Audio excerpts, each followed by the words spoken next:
rearview mirror and they say, I made money last year, I'm going to make more money this year, so this time I'll borrow, or the neighbor says, I wasn't in last year when that neighbor was dumber than I made a lot of money, so I'm going to go in this year. So they're always looking in the rearview mirror. And when they look in the rearview mirror and they see a lot of money having been made in the last few years, they plow in and they just push and push and push on prices. And when they look in the rearview mirror and they see no money having been made, they just say this is a lousy place to be. So they don't care what's going on in the underlying business. And it's astounding, but that makes for huge opportunity. Just huge opportunity. I mean, I've lived through roughly half, in an investing sense, about half that period. And I've had that long period of stagnation from 65 to 82, 17 years. I wrote an article for Forbes in 1979. I just said, how can this be? Pension funds in 1970 put 100 and some % of their new money in stock because they were wild about stocks.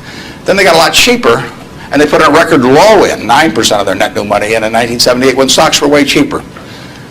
People behave very peculiarly in terms of the reactions because they're human beings, and they get excited when others get excited, they get greedy when others get greedy, they get fearful when others get fearful, and they'll continue to do so.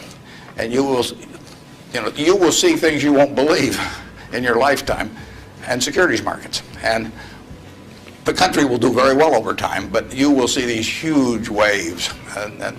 And if you can stay objective throughout that, if you can detach yourself temperamentally from the crowd, you get very rich. And you won't have to be very bright. I mean, I'm sure you are, but it doesn't take brains. It takes temperament. It takes the ability to sit there and look at something. When I started out in 1950, I would go through and find things at 2 times earnings, and they were perfectly decent businesses, and people wanted jobs at those companies, and everybody knew they were going to be around, and they wouldn't buy them at 2 times earnings, and that's when interest rates were 2.5%. I started selling securities when I was 21, and a Kansas City life insurance company happened to be a fairly prominent company in Omaha, and the policies they sold you, if you were buying life insurance from them, had a built-in assumption of 2% interest. The stock of Kansas City Life was selling at less than 3 times earnings. You were getting 35% if you bought the stock.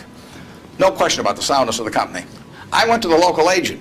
I figured, hell, I ought to be able to sell him a few shares of stock. I mean, the guy ought to understand it. I mean, he's got his whole life invested in this company. I went to the local agent who'd been with him for 20 years, and his name was Moose. And I said, Mr. Moose, I said, you're selling these policies with 2%. You may even have a few members of your own family, and you can buy into this company whose paycheck you depend on every month, and whose future your beneficiaries of these life policies depend on, and who you're selling them, a 2% investment on, and you can get 35% on your money.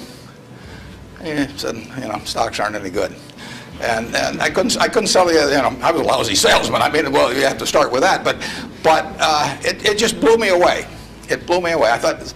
Sometimes I used to wonder if I was nuts, but those things, the same thing happened. I mean, in 1964, the Dow closed at 864. At the end of 1981, 17 years later, it closed at 865. It moved 1 point in 17 years. Now, that's not a big move. And that, you can't believe how discouraged people were during that period. But, people were living better. So things can go on a long time that don't make sense, but they do come to an end. I mean, the internet thing. I mean, you had these companies selling for many billions of dollars that had practically no prospects of making any money. That's a bubble. But Herb Stein one time said, anything that can't go on forever will end. Now that seems pretty.